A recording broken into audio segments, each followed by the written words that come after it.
श्री महाभारत शल्य पर्व पुष्प 1। संजय कहते हैं, हे कुरु कुलभूषण, कर्ण की मृत्यु के बाद साधु स्वभाव कृपाचार्य ने युद्ध भूमि की ओर दृष्टिपात किया तो उन्हें महाभयंकर दृश्य दिखलाई दिया।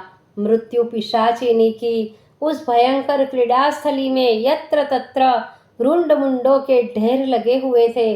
क्षत विक्षत योद्धा व हाथी घोड़ों की करुण कराहे हृदय को कुट टुक टुक किए दे रही थी।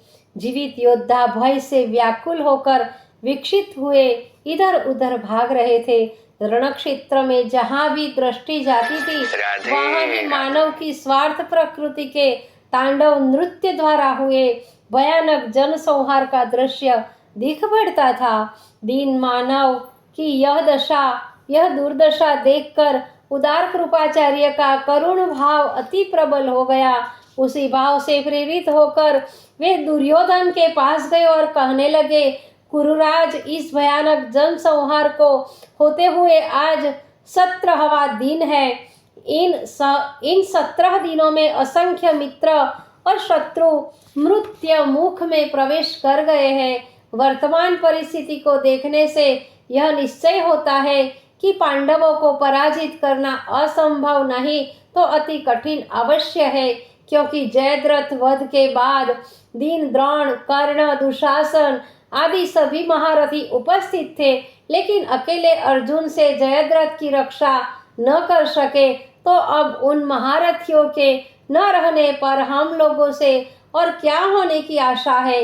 इस समय हमारा पक्ष निश्चय ही पांडवों के समक्ष निर्बल है। प्रबल शत्रु से युद्ध करना युद्ध नीति के विरुद्ध है। अतः हमारी सलाह है कि पांडवों से संधि कर ली जाए। संधि कर लेने में ही हमारी और आपकी भलाई है। यदि थोड़ी सी नम्रता से अपना और लोक का कल्याण होता तो व्यर्थ की निष्ठुरता से सदैव गंवाना बुद्धिमानी नहीं। कृपाचार्य के उपदेश को सुनकर दुर्योधन कहने लगे, महाप्रज्ञ, विगत जीवन में हमने पांडवों के साथ जो व्यवहार किया है उसके देखते हुए आशा नहीं कि पांडव संधि कर लेंगे।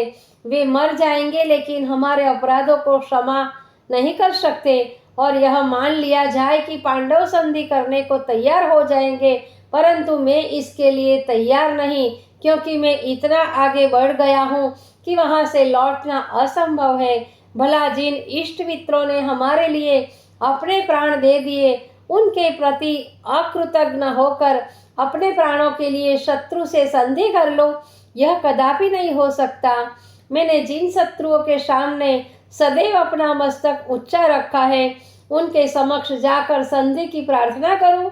मैं युद्ध में मरकर स्वर्ग का आनंद प्राप्त करना चाहता हूँ। जीवित रहकर शत्रुओं का दास बनकर नरक की यंत्रणा नहीं भोगना चाहता। मैं प्राण रहते पांडवों से संधि नहीं कर सकता। दुर्योधन के इस दृढ़ निश्चय से समस्त क्षत्रिय बड़े प्रभावित हुए और उसकी प्रशंसा करने लगे। अंत में सबने सेनापति बनाने का प्रश्न उपस्थित किया और युद्ध जारी रखने की सलाह दी।